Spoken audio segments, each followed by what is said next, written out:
Mariano, cuéntanos qué motiva esta reunión o este acercamiento entre la administración Biden y el régimen de Maduro. Yo creo que el impulso obviamente es el contexto geopolítico y la posibilidad de un aumento muy considerable de los precios del petróleo. Realmente esto tiene tiempo que viene cocinándose, por así decirlo, em, y creo que un factor fundamental, aparte de este contexto geopolítico, es la presión que han ejercido, que vienen ejerciendo los familiares de los estadounidenses que están detenidos injustamente en Venezuela, presionando al gobierno estadounidense de que sea más proactivo, de que trate de buscar una solución. Algo que obviamente también es importante en un momento donde hay muy malas noticias, es importante para la administración Biden, sobre todo en un año electoral, tratar de asegurar algo en ese sentido. ¿Y cómo es? Porque lo que se habla mucho aquí también, con la cantidad de venezolanos que hay viviendo aquí en Miami y que han realmente, bueno, incluso el gobernador de Florida, dos senadores republicanos ya están criticando fuertemente que Biden sea capaz de negociar o intentar, porque tampoco tenemos, o sea, no sabemos exactamente si efectivamente le va a comprar o no petróleo, pero ante la posibilidad de que deje de comprarle petróleo a Rusia para comprarle finalmente a otro gobierno que ha sido acusado de narcotráfico, dictador. Entonces, ¿cómo se entiende eso en el campo internacional? Porque en el campo de la gente normal no se comprende. Sí, yo creo que lo primero que hay que decir es que hasta ahora todo se trata de una exploración y realmente, incluso asumiendo que hubo avances y que hubo algunos acuerdos, es evidente que por la situación y por la degradación de relaciones entre Venezuela y Estados Unidos ya desde hace más de 3 años, es evidente que todos los temas que están pendientes no se van a resolver de un día para otro. Y por lo tanto, si hay disposición de ambas partes, tanto de Estados Unidos como parece ser, porque esa es una de las razones por las cuales realizaron el viaje, pero más incógnita aún es si hay disposición del gobierno de Nicolás Maduro, pues entonces se abre la puerta a un proceso que ya Estados Unidos venía apoyando, porque básicamente a lo que se abre la puerta es a un proceso de concesiones mutuas en un lapso de tiempo extendido, y esa básicamente es la filosofía detrás del proceso de negociación de México, que la oposición venezolana y el gobierno de Maduro iniciaron en agosto del año 2021. Y otra cosa muy importante, porque otro de los factores que está detrás de todo esto es que es la propia oposición venezolana la que desde finales del año pasado le venía pidiendo al gobierno de Biden, al gobierno estadounidense, que hiciera ciertas concesiones que de alguna forma tentaran a Maduro a volver a la negociación de México. Y yo creo que ese es otro elemento que está allí. Obviamente esto está, obviamente la situación en Venezuela es un expediente de gran dificultad para el gobierno estadounidense porque uno, no hay salida fácil y dos, no hay salida inmediata, no hay salida rápida. Y claro, en un año electoral con las elecciones de medio término, es evidente que las fuerzas republicanas dentro del Congreso van a tratar de utilizar este acercamiento para criticar al gobierno de Biden y para obtener cierto rédito político. Por eso es que para Biden es tan importante, de alguna forma, obtener, si esto va a caminar, para Biden es fundamental, es un requisito esencial, obtener una concesión tangible de Maduro, como lo puede ser la liberación de algunos de los estadounidenses que están detenidos arbitrariamente en Venezuela.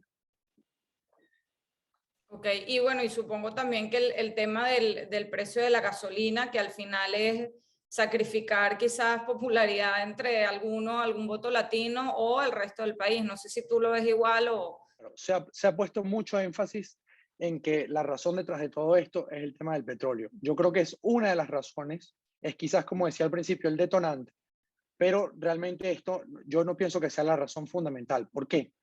Uno, la situación de la producción petrolera en Venezuela está en una situación crítica, muy difícil. Dos, inclusive si Estados Unidos, si el gobierno estadounidense llega a levantar ciertas sanciones, llega a emitir algunas licencias, algunos waivers con respecto a las sanciones a la industria petrolera en Venezuela, los resultados de eso no se van a ver en el corto y dudo yo que en el mediano plazo, en términos de aumento de la producción. Hace falta muchísima inversión, hace falta que actores como, por ejemplo, los actores de transporte en el sector petrolero, el sector de la banca, se convenza que las restricciones de esas sanciones ya no están y que es posible nuevamente reanudar relaciones comerciales con PDVSA como si nada hubiese ocurrido. Todo eso va a llevar muchísimo tiempo y además, pues, como decía, el potencial número de barriles que Venezuela puede exportar a Estados Unidos no es suficientemente alto para hacer una grandísima diferencia.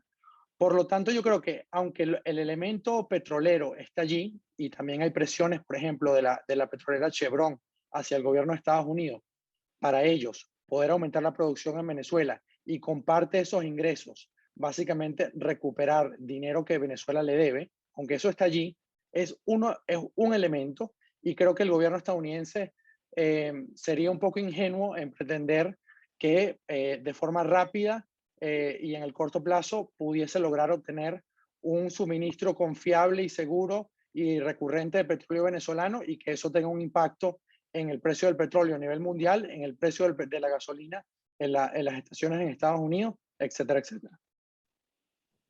Claro, y el gobierno de Estados Unidos tampoco es tan ingenuo de no saber en la condición en la que está la producción de petróleo en Venezuela. Y eso muy interesante, porque es bueno explicarle a la gente, mira, esto no es de la noche a la mañana. No es que a partir de mañana le vendemos 600.000 barriles que no le vamos a comprar a Rusia. Esto al final se trata de usar, el gobierno estadounidense lo que yo pienso que está tratando de hacer es usar una carta que ellos tienen, la carta de la posibilidad de levantar ciertas sanciones en el ámbito petrolero para tratar de ver si eso puede servir en un contexto muy difícil desde el punto de vista mundial, donde el gobierno de Maduro también tiene muchos problemas, porque primero tenía parte de su dinero en la banca rusa. Dos, Rusia ya no le va a poder prestar el mismo apoyo porque Rusia tiene una guerra abierta en este momento que va a ser de largo aliento. Entonces, es tratar de tentar al gobierno de Maduro con esa carta de las posibles concesiones para que se produzcan otros avances que sí pueden ser más inmediatos y que también le interesan a Venezuela, como puede ser la liberación de los estadounidenses injustamente presos y dos, el regreso a México y tratar de abrir una conversación sobre unas mejoras puntuales en las condiciones electorales de cara a las elecciones presidenciales en Venezuela en el año 2024. En cuanto a los incentivos del lado del régimen, del lado de Maduro, ¿crees que ellos se ven tentados por el tema de rebajar las sanciones? ¿Crees que hay un componente económico, un atractivo económico por la posibilidad de venta de petróleo, aunque sea limitada? ¿Cuál crees que sea el mayor incentivo para el lado de Maduro? Es evidente que dentro del gobierno de Maduro, y además adentro de la facción de Maduro, porque dentro del gobierno venezolano hay varias facciones, pero dentro de la facción de Maduro hay mucha presión para que cuando llegue el año 2024, Venezuela esté en una situación económica mucho mejor de la que está hoy. Y que eso le sirva a Maduro para dos cosas. Uno, para acallar las críticas o los ruidos internos de que no debe ser él el candidato en las elecciones del año 2024. Y dos, para que efectivamente sea más probable o mucho más probable que Maduro tenga una posibilidad cierta de ganar en esas elecciones presidenciales. Porque el análisis dentro del gobierno al día de hoy, después de que se repitió la elección en Barinas, y el gobierno hizo un gran esfuerzo por tratar de ganar esa elección e igual perdió, es que realmente el descontento en Venezuela es muy amplio y la situación no está tan asegurada de cara al año 2024, incluso en un contexto donde es evidente que las condiciones electorales están totalmente inclinadas a favor del gobierno. Entonces, el gobierno de Nicolás Maduro, pienso yo, está viendo el contexto actual, uno, mis aliados van a estar, como Rusia, como China, como Irán, van a estar en una situación más comprometida, donde se les abrió un frente muy importante en el caso de Rusia, pero en el caso de China también, pues hay que ver qué es lo que va a hacer China con respecto a esta situación. Está sobre dudas sobre si va a prestar su apoyo económico a Rusia, por lo tanto eso va a limitar a China en cierta forma. Irán está a punto de llegar a un acuerdo quizás con el gobierno estadounidense desde el punto de vista del tema nuclear. Turquía se ha acercado a Europa y se ha acercado a Estados Unidos con toda esta crisis en Rusia. Entonces, yo pienso que lo que está observando el gobierno de Maduro internamente es la posibilidad de tender estos puentes con mis aliados y de expandir las relaciones comerciales con Venezuela. Pareciera que se está achicando. Va a ser difícil esa mejora económica sin que yo obtenga algunas concesiones de Washington, y por lo tanto quizás ahora ellos perciben más claro un espacio, y para ellos también era fundamental que estos altos funcionarios fueran a Venezuela, porque dentro del gobierno de Maduro había mucha duda sobre la voluntad real del gobierno de Maduro, o sobre sobre la voluntad real del gobierno estadounidense de realmente poder hacerle concesiones a Maduro. ¿Por qué? Por esto mismo que veníamos conversando, que los republicanos y algunos demócratas en el Congreso están totalmente en contra, que Venezuela no es una prioridad dentro de los temas de política exterior en Estados Unidos, etcétera, etcétera, ¿no? Entonces, esto abre una posibilidad, por ahora es una exploración hasta que no se confirme lo que finalmente ocurrió el fin de semana, eh, y de alguna forma quizás, no lo sé porque todavía no sabemos nada, quizás Maduro sí va a ver esto como al menos un camino que tiene que explorar, que tiene que transitar para ver si puede obtener algo que le beneficie, pero obviamente no va a hacer nada, no va a hacer ninguna concesión sin recibir algo a cambio.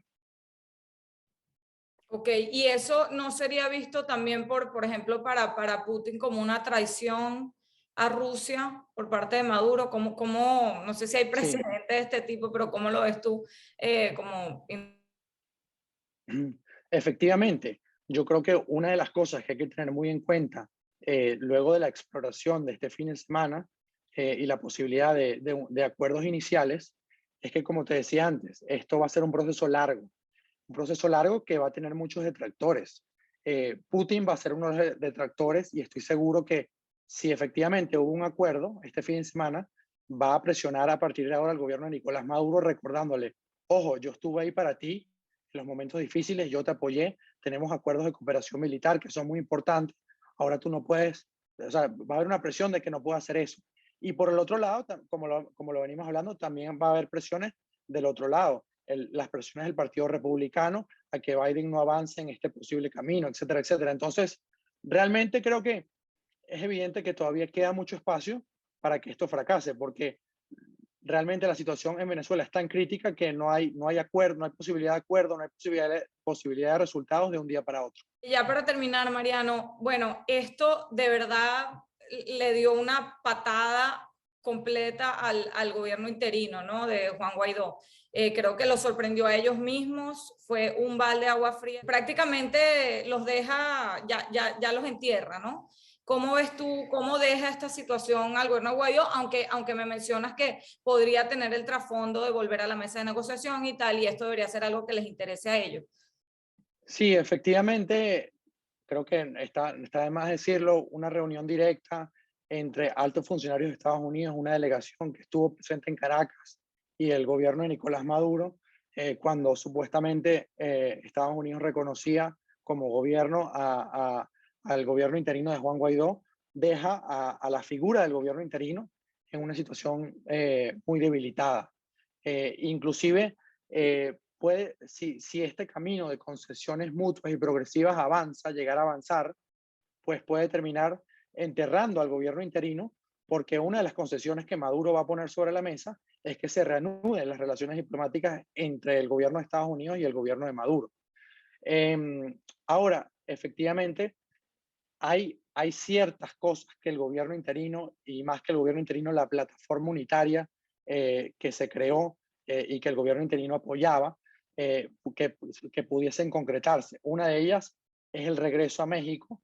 Y fíjate que el propio Guaidó se lo decía a la agencia Bloomberg hace un mes, quizás un poco más, que ellos mismos estaban pidiendo al gobierno de Estados Unidos realizar algunas concesiones, levantar algunas sanciones para tratar de que el proceso de México se reanude. Entonces, si eso es una consecuencia de esta exploración que vimos el fin de semana, pues es algo que al gobierno interino le, le interesaba.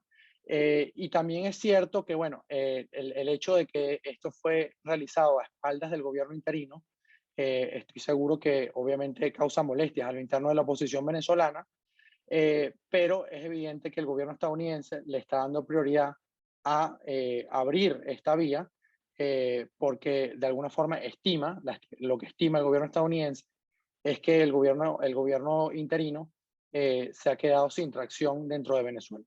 1 millón de gracias. Te mando, No, cuando esto seguro. salga, te mando el link, ¿ok? Perfecto, muchísimas gracias. Gracias a ti, besos a Hasta los... luego.